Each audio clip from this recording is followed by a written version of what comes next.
இயேசுவின் மந்தை ஊழியங்கள் வழங்கும் இன்றைய வேத ஆராய்ச்சி வழங்குபவர் சகோதரர் ஜான் பெஸ்லி. ஆண்டவராய் இயேசு கிறிஸ்துவின் ஈடு இணையற்ற நாமத்தினாலே உங்கள் அனைவருக்கும் அன்பான வாழ்த்துக்கள். இந்த நாளுக்கான வேத வசனம் அப்போஸ்தலனாகிய யாக்கோபு எழுதின பொதுவான நிருபம் 4ஆம் அதிகாரம் 10ஆம் வசனம். கர்த்தருக்கு முன்பாக தாழ்மைப்படுங்கள், அப்பொழுது அவர் உங்களை உயர்த்துவார். உயர்வுக்கான ஒரு வழி, கர்த்தர் நமக்கு கற்றுக் கொடுக்கிற ஒரு பாடம். அவருக்கு முன்பாக தாழ்மைப்படுங்கள். ஆம், அருமையான கர்த்தருடைய பிள்ளைகளே, மனிதனுடைய பெருமை அவனை தாழ்த்திவிடும். அப்போஸ்தலனாகிய பேதுருவும் அதைத்தான் எனக்கும் உங்களுக்கும் கற்றுக் கொடுக்கிற காரியம் அதுதான்.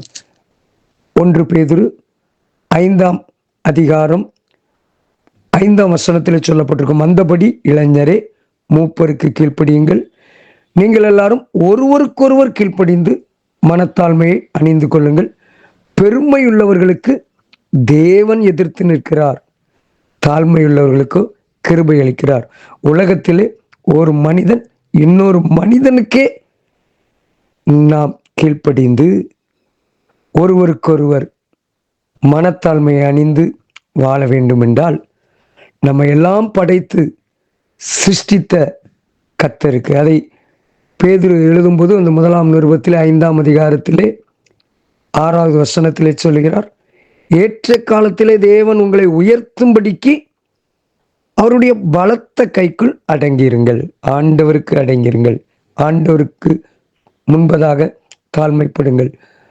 கர்த்தருக்கு முன்பதாக தாழ்மைப்படுதல் என்பது வேதம் நமக்கு கற்றுக் கொடுக்கிற ஆலோசனை.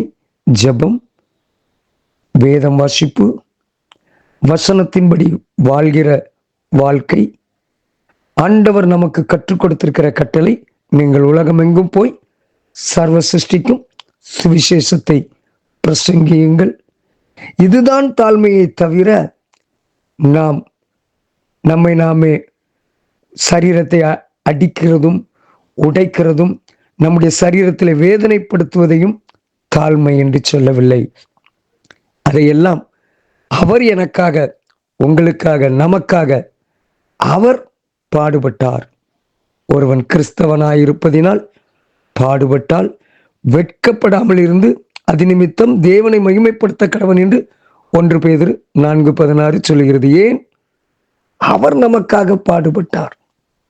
அவர் நமக்காக அத்தனை பாடுகளையும் சுமந்ததினாலே அவருக்காக நாம் பாடுபடுவதற்கு ஒரு நாளும் நாம் சிந்திக்க கூடாது.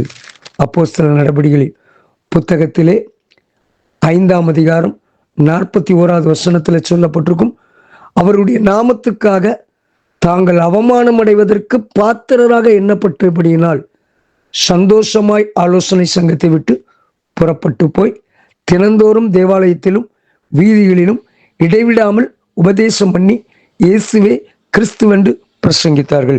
இயேசுவை அறிவித்தது நிமித்தம் அடித்து அவருடைய நாமத்தை பேசக்கூடாது என்று அவர்களுக்கு ஒரு கட்டளை கொடுத்து ஒரு விடுதலையை சிறைச்சாலையிலிருந்து கொடுக்கிறார்கள்.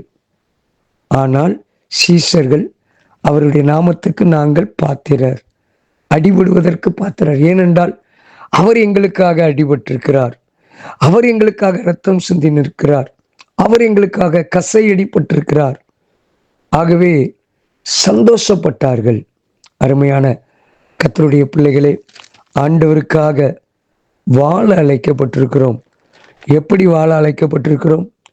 அவருடைய வசனத்தை வாசிப்பது மாத்திரமல்ல, அவருடைய வசனத்தின்படி நம்முடைய வாழ்க்கையை அமைத்து கொள்வது. அதை நீதிமொழிகள் 16:7 சொல்கிறது, ஒருவனுடைய வழிகள் கர்த்தருக்கு பிரியமாயிருந்தால் அவனுடைய சத்துருக்களும் அவனோடு சமாதானமாகும்படி செய்வார். நம்முடைய வழிகள் அவருக்கு பிரியமாயிருக்க வேண்டும். அவருடைய வசனத்தின்படி நம்முடைய வாழ்க்கையை அமைக்க வேண்டும். அதுதான் கர்த்தருக்கு முன்பதான தாழ்மை. உலக பிரகாரமான மாய்மாலமான அநேக நடவடிக்கைகள் அல்ல, வசனத்தின்படி வாழ நானும் நீங்களும் அழைக்கப்பட்டிருக்கிறோம். நீதிமான் கர்த்தருக்குள் மகிழ்ந்து அவரை நம்புவான். செம்மையான இருதயம் உள்ளவர்கள் யாவரும் மேன்மை பாராட்டுவார்கள். ஆண்டவருக்குள் மேன்மை பாராட்டத்தக்கதாக கர்த்தர் நமக்கு கற்றுக் கொடுத்திருக்கிற அடிப்படையான விசுவாச வாழ்க்கையிலே ஓடுவதற்கு நம்மை அர்ப்பணிப்போம், ஜெபிப்போம். அன்பின் தகப்பனே, உமக்கு முன்பதாக நாங்கள் உம்முடைய வேத வசனத்தின்படி வாழ்ந்து தாழ்மைப்பட்டு உம்முடைய சித்தத்தின்படி ஓட எங்களுக்கு உதவி செய்யும். கர்த்தர் உங்களை ஆசீர்வதிப்பாராக. God bless you. ஆமேன்.